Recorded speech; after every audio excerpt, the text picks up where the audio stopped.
इसी कारण दे कि महादेव को कहा गया है तुरीय देव केवलम।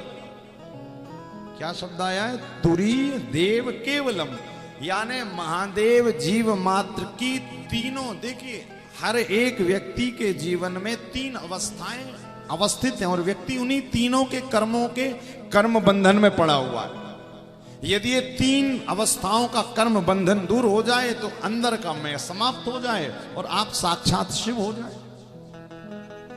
क्या क्या इसी कारण देखो तीन की संख्या महादेव को प्रिय है। त्रिपुंड भी तीन का, नेत्र भी तीन, त्रिशूल में शूल भी तीन ही है। क्या बाबा को तीन की संख्या, बिल्व पत्र भी वैसे तो 14 दलों वाला तक मिलता किंतु तीन की संख्या।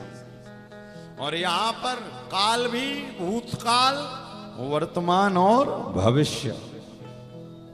यहां पर लिखा है सतोगुण, रजोगुण, तमोगुण।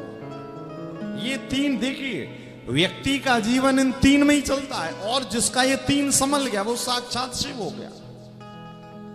तो जो मृत्यु लोक का जीव है वो किस अवस्था है? बोले वो बस तीन चीजों के कर्मों में बंधा है, भूतकाल, वर्तमान और भविष्य का डर कि भैया आगे क्या होगा।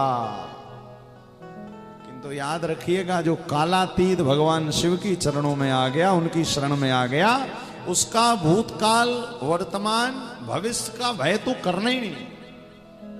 व्यक्ति भूतकाल के शोक में अधिकतर डूबा रहता है, उन्होंने हमारे साथ ऐसा किया, बताओ। कभी कभी होता ना आपको भूतकाल का कोई कष्ट याद आ जाता, पता लगा 10 साल पहले की कोई बात याद आ गई और आप घर में बैठे बैठे उदास हो गए। नहीं, यहां पर लिखा है तुरीय देव केवलम। जो ब्रह्मा विष्णु महेश की भी भगवान महादेव हैं, भगवान शिव हैं, वो कह रहे हैं कि जीव की तीनों अवस्थाएं बैलेंस में आ जाती हैं जब वो हमारी शरण में आता है। इसी कारण ध्यान की भी अवस्थाएं, जब व्यक्ति ध्यान में बैठता ना, जब आप शिव जी के मंदिर जाएं तो महादेव को जल चढ़ाने के बाद लिखा हुआ कम से कम, बहुत ज्यादा देर नहीं तो 5 मिनट बाबा के सामने ध्यान लगाकर। अब कई लोग कहते हैं महाराज जब जब ध्यान लगाते हैं तब तब दुनिया भर की बातें याद आती हैं। आने दीजिए, डरिए मत। जब ध्यान लगा रहे और दुनिया भर की बातें याद आ रही, मतलब शिवजी तुम्हारे ध्यान में डिलीट का बटन दबा रहे, पुरानी जितनी भी चीजें थी ध्यान में सब डिलीट कर रहे हैं। क्या एक भाई साहब हमें मिले वृंदावन में, कहते महाराज जब जब ध्यान लगाते हैं तभी तभी इंपॉर्टेंट काम याद आते हैं। तो हमने कहा आने दो, अच्छी बात है भाई, इंपॉर्टेंट काम याद आ रहे हैं मतलब आप ध्यान में जा रहे हो, गहराई में जा रहे हो, और ध्यान की गहराई में जितना डूबोगे उतना ही आप अपनी लाइफ के बहुत अच्छे डिसीजन ले पाओगे। आज व्यक्ति क्या कर रहा है, मोबाइल में लगाए तो ध्यान में जाने का टाइम ही नहीं, मोबाइल का ध्यान 24 घंटे रहता है। एक माता जी कहती महाराज हमें भूत दिखते हैं। हमने कहा रात को क्या करके सोते? बोले फेसबुक चलाकर सोते। तो हमने कहा भूत तो दिखेंगे भाई। रात्रि को यदि तुम राम नाम की एक माला जप कर सो गए तो रात को राघव जी दिखाई पड़ेंगे। अब लगे एकदम स्क्रॉल करने, हाँ कई कई लोगों के तो हाथ में निशान तक बन जाता है।